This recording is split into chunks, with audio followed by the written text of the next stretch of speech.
നാടാകെ മുട്ട വിതരണം ചെയ്ത ക്ഷീണത്തിൽ അല്പം ഉറങ്ങിപ്പോയതാണ് മതിയഴകൻ. ഇങ്ങനെയൊരു പണി കിട്ടുമെന്ന് സ്വപ്നത്തിൽ പോലും കരുതിയില്ല. ഒരു വലിയ ടൗണിൻ്റെ മധ്യഭാഗത്തുള്ള പാർക്കിംഗ് സ്ഥലത്താകുമ്പോൾ ആരെയും ഭയക്കണ്ടല്ലോ എന്ന് മതിയഴകനും കൂട്ടുകാരും കരുതി കാണും.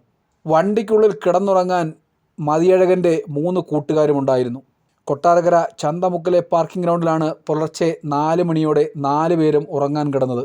8 മണിയായപ്പോഴേക്കും 2.5 ലക്ഷം രൂപയാണ് നഷ്ടപ്പെട്ടത്.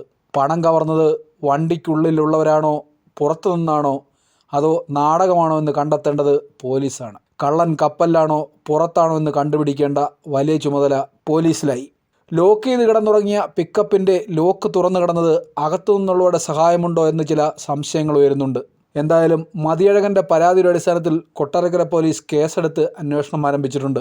തമിഴ്നാട് സ്വദേശികളായ ലക്ഷ്മണൻ, വീരമുത്തുസ്വാമി, തിരുമൂർത്തി എന്നിവരാണ് ഡ്രൈവറായ മതിയഴകനൊപ്പമുണ്ടായിരുന്നത്.